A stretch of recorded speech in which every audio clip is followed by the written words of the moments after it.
Hello, this tutorial will cover rigging a humanoid character in Autodesk Maya. We're going to first create a skeleton with all our joints, then bind the skin to the joints or to the skeleton, and then paint weights so when we pose our character the skin deforms correctly. Okay, the goals of this tutorial is make efficient use of your time, help you remember some of the steps, and make sure that the rig is clean and efficient for the animator to use. This model that we're looking at here, I just grabbed it out of Mudbox.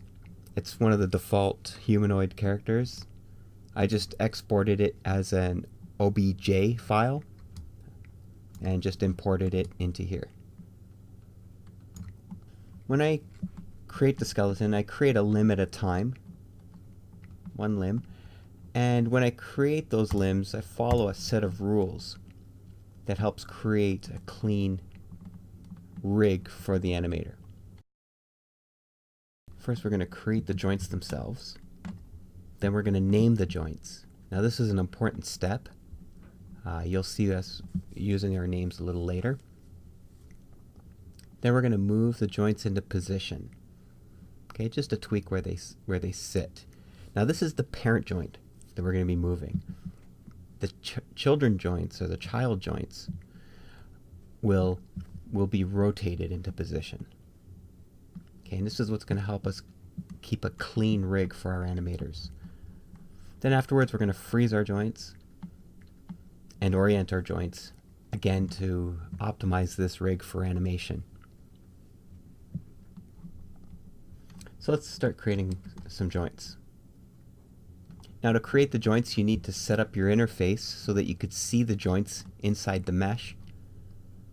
So we're going to set shading, X-ray joints. Now when you create your joints, you don't want to create it in this view. You actually want to create it in your front view so that the joints don't end up way out in space. Same thing, we want to make sure X-ray joints is turned on. And we're going to set our shelf to rigging. And grab our tool. Skeleton, create joints. And I always like to reset my tool. So I'm going into the options here. And we will reset joint tool. Okay, so we'll do the left leg first. I want to try and get it into center of mass here. Next one will be the knee. Next one, the ankle. Now, the next one's going to be around the ball of the foot, and I can't really see that here. So I'm going to go into the side view.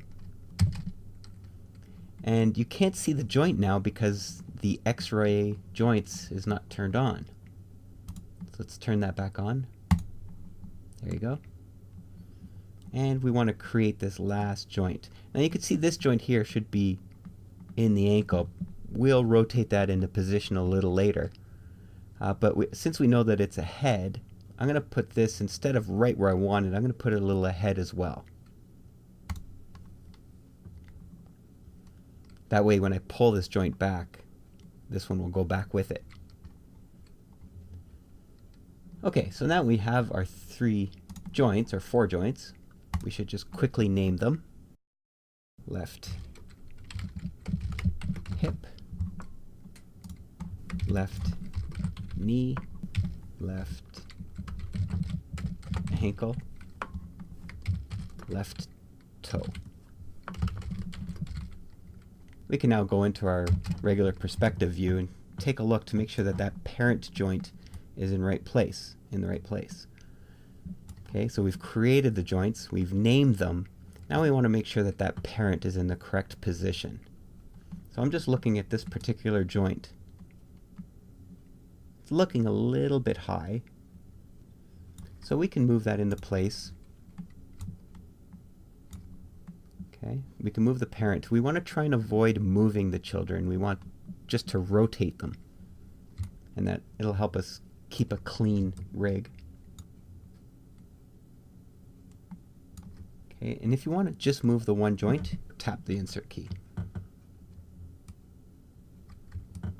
That's looking a lot better. Okay, turn the insert key back off. Now we're looking at the knee, making sure that that's about where we want it. And it actually is looking pretty good. Okay, if we do want to make adjustments, that's one of the ones we want to rotate, because that's a child joint. So we want to rotate the children.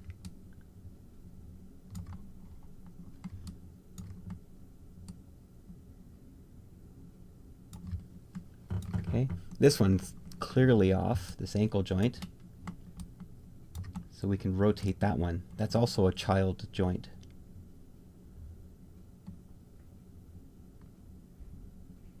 Okay. Now this toe joint, you can see that we want it in the center of mass, right at the ball of the foot. So I'm going to rotate that into position. And it's also a little low, so let's rotate that up as well. Now sometimes this doesn't line up right at the ball of the foot. In that case, you actually do have to move it. And you can do that if you really have to. Ideally, you want to avoid that. But we'll do it in this case, just to show you. Because we want to be able to pull that toe up, or those toes up, when we're doing a walk cycle. Okay, so now that we've created our joints, named our joints, moved the parent, rotated the children, now we want to prepare these joints for animation. We want to freeze the joints and orient the joints. What that does, freezing the joints, resets this rotational information. You can see that the y-axis has some information there, and this one has rotational on all of them. And what you want to do is you want to set those to 0 without moving the joints. That way when an animator wants to reset the pose, they just zero these out and the character will go back into a standard rest pose. As an example, say you have your character in a unique pose and you want to put them into another unique pose. Instead of going joint by joint, moving the character into that new pose, sometimes it's more efficient just to select the character and go back to its original pose. So select, skin, go to bind pose. And then you can repose the character from there. In order for animators to reset their pose, we need to freeze our joints. I select the parent, and you can see the y-axis has some information there. We're going to go Modify and Freeze Transformation. And you can see that it's now 0. Now we can move on to orienting the joints. To see what the joint's orientation is, you go Display, Transform Display, Local Rotational Axis. And that shows us how that joint is oriented. Okay, we'll do the same with the knee and the ankle. Display, Transform Display, Local Rotational Axis.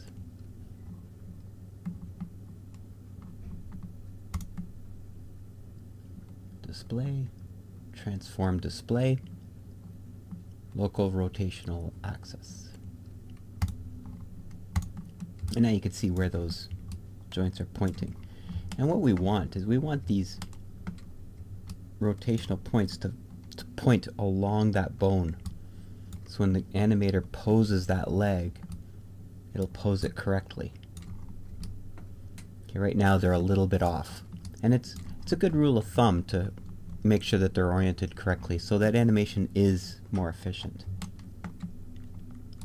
Okay, so if I were to test this, right, you can see how that foot is going up in an awkward angle. It's not terrible, but it's not where we want it.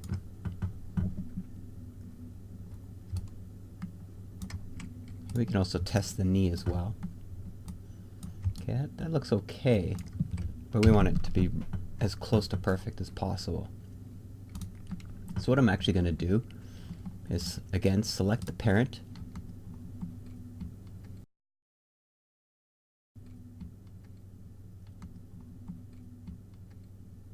skeleton, and we're going to go into the options of orient joints.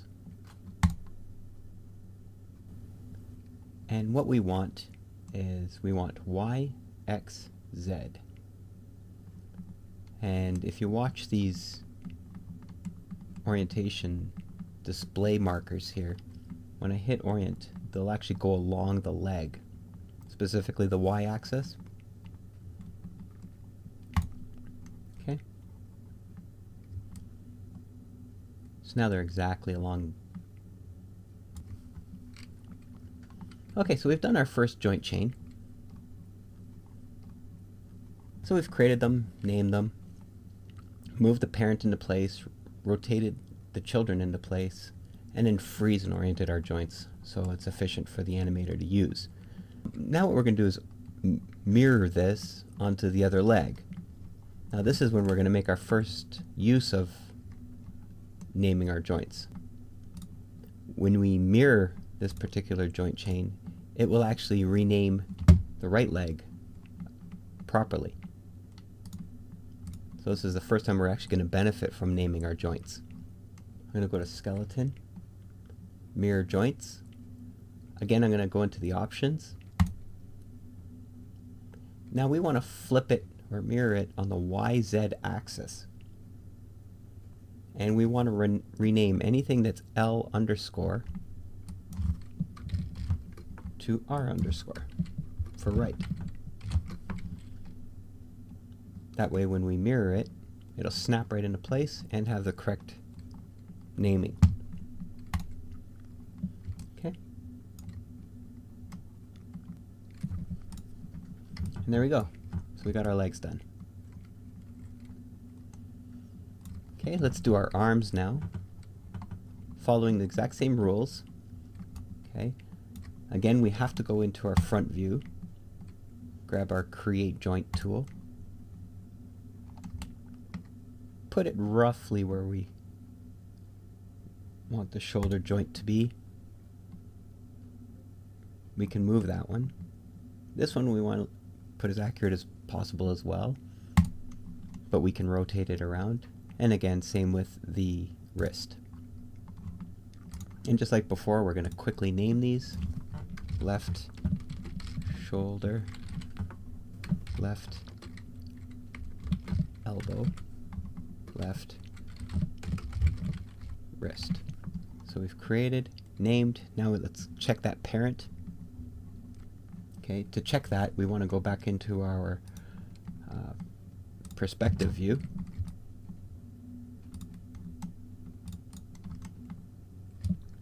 Okay, and let's go in and check this shoulder position.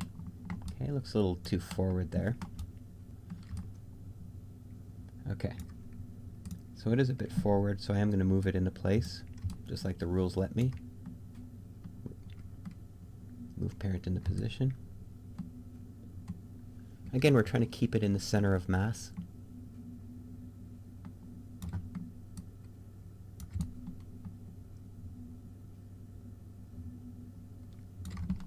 Okay, now we're going to rotate our child joint into position.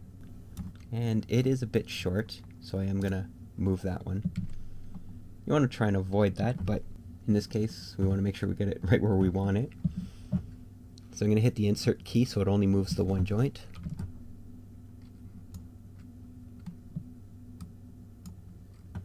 Okay. Turn the insert off. Okay, so now let's rotate that wrist into position.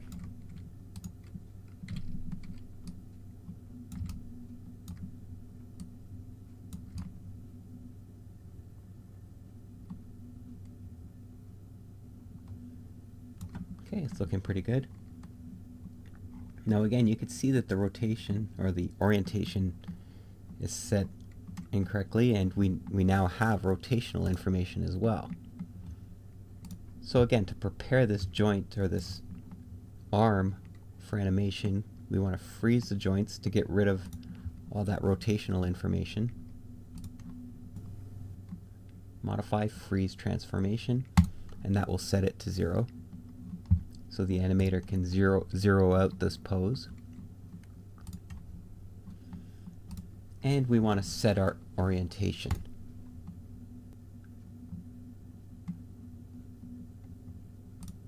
Okay, again, Y, X, Z. Okay,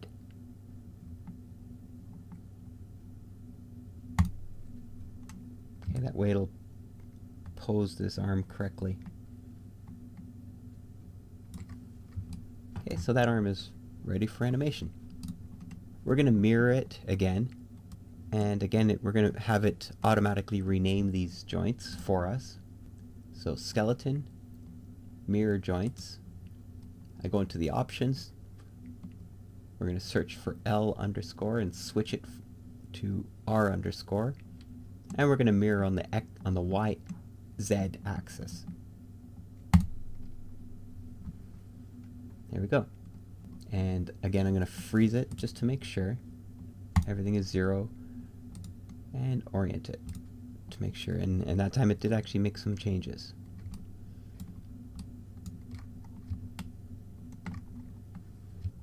Okay, now that we have the limbs all set, let's do our spine and then connect all the limbs to the spine. For the spine, we're going to create it the same way. Create the joints, name the joints, move them, rotate them into position, and then freeze them the same way. So again, I got my create joint tool.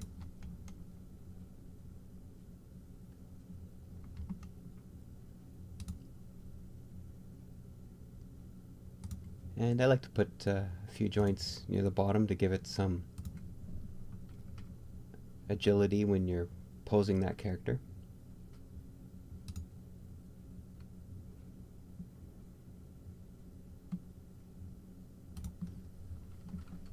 Okay, so we've created them. We'll name them now.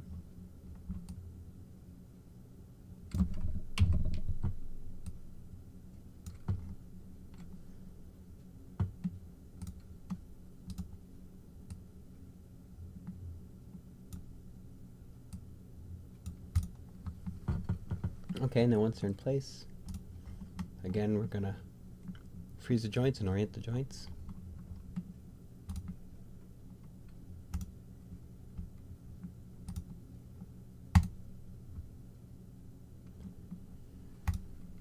Okay, so now we're going to attach our limbs to our spine. We're going to parent them. So you select the child, shift select the parent, hit P. Same thing, select the child, shift select the parent, P. Now in the upper body, we need a clavicle bone. So I'm going to grab the joint tool again and create a clavicle. Okay.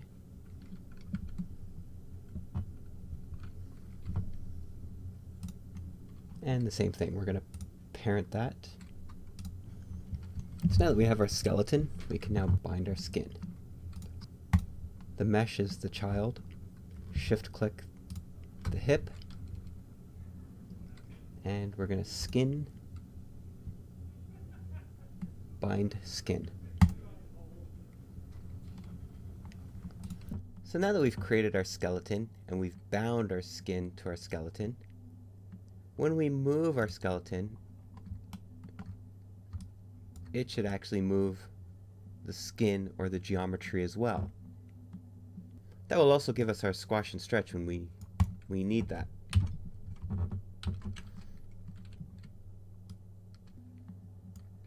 Now Maya has done its best to guess what geometry or what skin that bone will move or influence. And it does a pretty good job. You can see the arm working pretty good. It's not a perfect pose. You're going to see that there's problems with it. But more importantly, you're going to see areas that shouldn't be influenced. As an example, the side here of the character. When I move that elbow, it's influencing the side, and we don't want that. So what we're going to do is we're going to remove that influence. Okay, the way to do that is weight painting. This is how you control what joints influence which geometry. So to access the weight painting, you select the geometry, go into rigging, go to skin, and paint weights, paint skin weights. You want to control your tool, so we're going to select the options box. And here we see all our joints. And they're easy to know which joints they are because we named them. This is one of the times where we benefit from naming our joints. So we're just working with the left elbow. So let's go find that. Okay, and you could see by the white what geometry is being influenced by that bone or by that joint. We can also see on the side here that there's influences that bone is moving that geometry, and we want to remove that. So to do that, I'm going to grab a solid brush and turn my value down to 0, so it has 0 influence. And it's like a paintbrush. I'm going to paint that geometry away, or paint it with 0 influence. Okay, and it even had some influence on the back.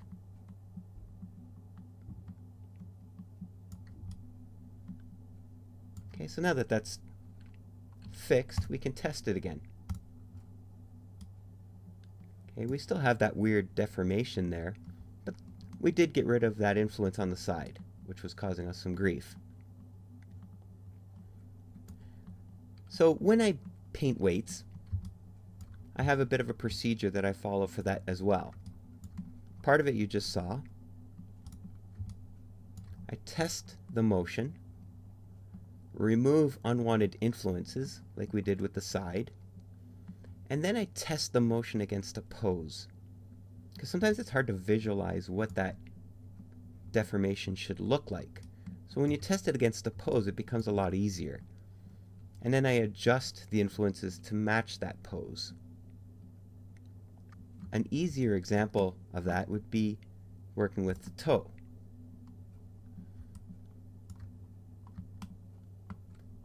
Okay, if I pose that, that's clearly looking strange.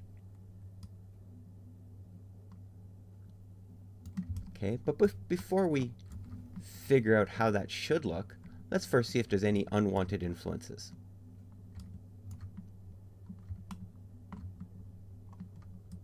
So again, I'm moving the toe, and if you look here on the other foot, there's actually some influences happening. Okay, so we want to remove that. So again, select your skin,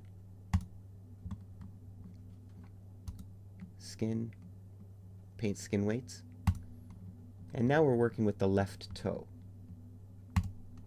Okay, and right away you could see that there is influences over here on the right foot. So again, I'm going to grab a solid brush, set my influence value to 0, and paint that away. Make sure there's nothing underneath. You always have to be cautious to make sure that you got all the areas. Okay, so let's test that again.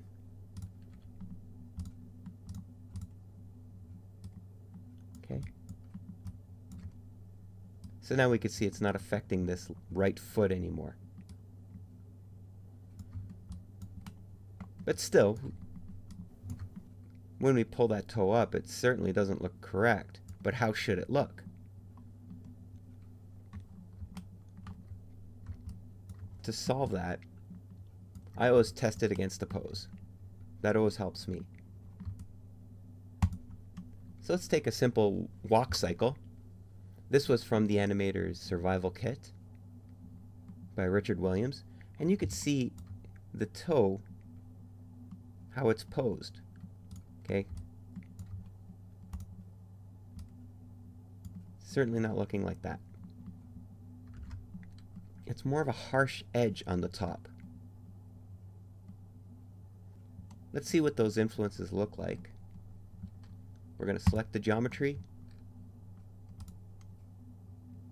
paint skin weights, left toe, and we're seeing a very gradual influence. Whereas back to that image, we're seeing a very harsh change. So we're going to change this gradual to a harsh change. So I'm going to turn my influence value all the way up.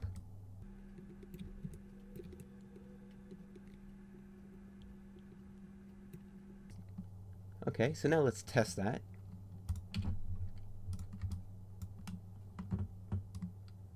Okay, the top of the toe is looking correct. There seems to be a problem with the bottom, and we still have this gradual problem here.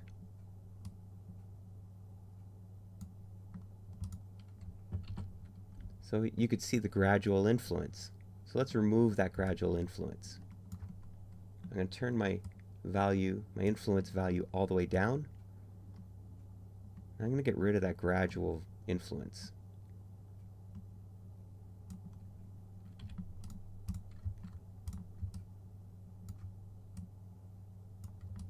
Okay, that's working a lot better. Okay, we still see a problem down here. We see some problems underneath there. But even the bottom in general is actually looking okay, and that's because you want a gradual underneath. Just at the top you want it a little more harsh. So I'm going to leave it in that pose and take a look at what those influences look like. And you can see right away there's a bit of a hot spot there and not a hot spot there, so that kind of makes it uneven. So what I'm going to do is I'm going to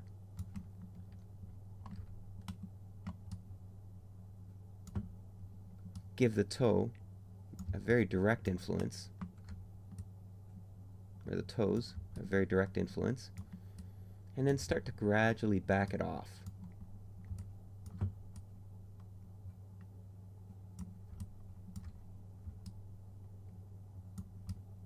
And you can even see the unevenness there.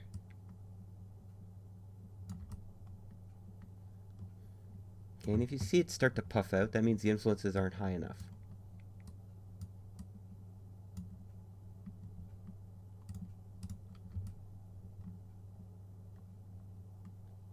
Okay. And we could still see that weird influence that we had there. Let's get rid of that.